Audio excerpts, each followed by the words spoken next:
Alrighty, Jose Rodriguez back again. If you guys have been following me for the last couple of months, you've known that I have installed this amazing ink level sensor system on my Pro-1000. The theory behind it and the way that it works, and it's been tested already that it does indeed work. So we're still pretty much full. 32 is empty, by the way. So all the lights on the sensors are on. These boards with these LEDs represent cartridge number 7, 8, 9, 10, 11, 12, 1, 2, 3, 4, 5, 6. And these are off. The blue lights indicate that each board is receiving power. So they are active. Now, the question arose, when a cartridge reaches a point where it has maybe 20 to 22 ml of ink in it, meaning it would be declared low very soon after that. Had we been working with the normal chip reporting, we are not, this light would come on, or this light would come on, and the corresponding matching sensor light would go off. Now, we're normally printing in this mode. We have the tray out, and we cannot really see the sensors unless we bend down and look. So we rely on these lights here. When a light goes on, that particular position cartridge will require refilling. How much ink? About 60 milliliters of ink. Now the question arose, what if a sensor fails? And you never know.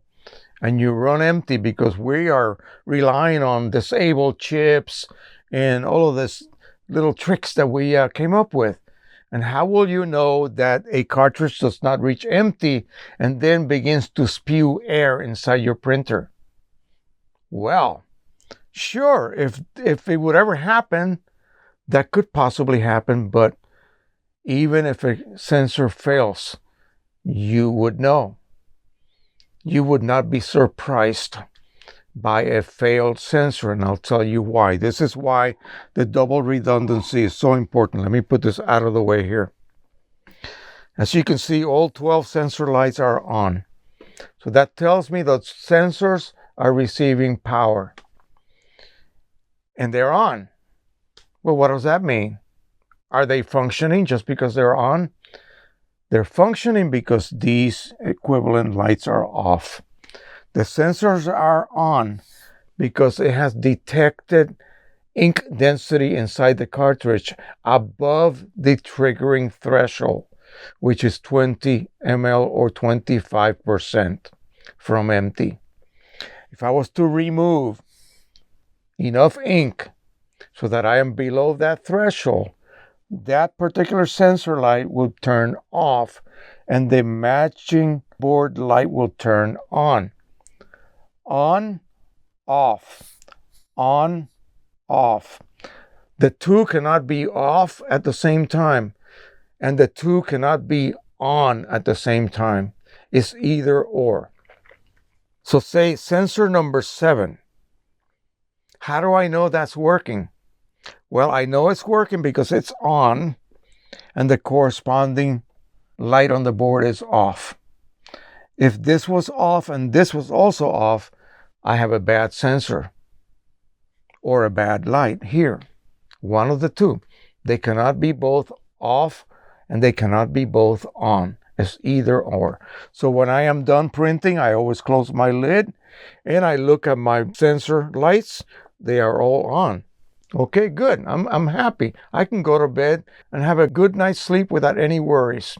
However, if the next day, say, sensor light number 1 is off, I immediately look for light to be on here. If that light is not on, something is wrong. Then I know I should not even begin to print until I solve that problem. How would you solve that problem? Well, you could buy extra sensors and have them as backups.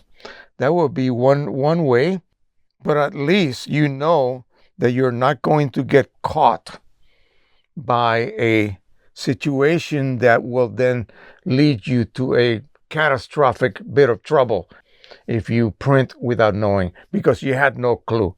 You're always going to be warned. you're not going to be caught by surprise because one of the sensors has gone bad. If indeed that's the case, then either that light would be off and the matching light here will also be off. And that cannot happen. This one is on, this one has to be off. When you reach that triggering point, is really interesting because the two will begin to sort of flicker back and forth. It cannot make its mind up.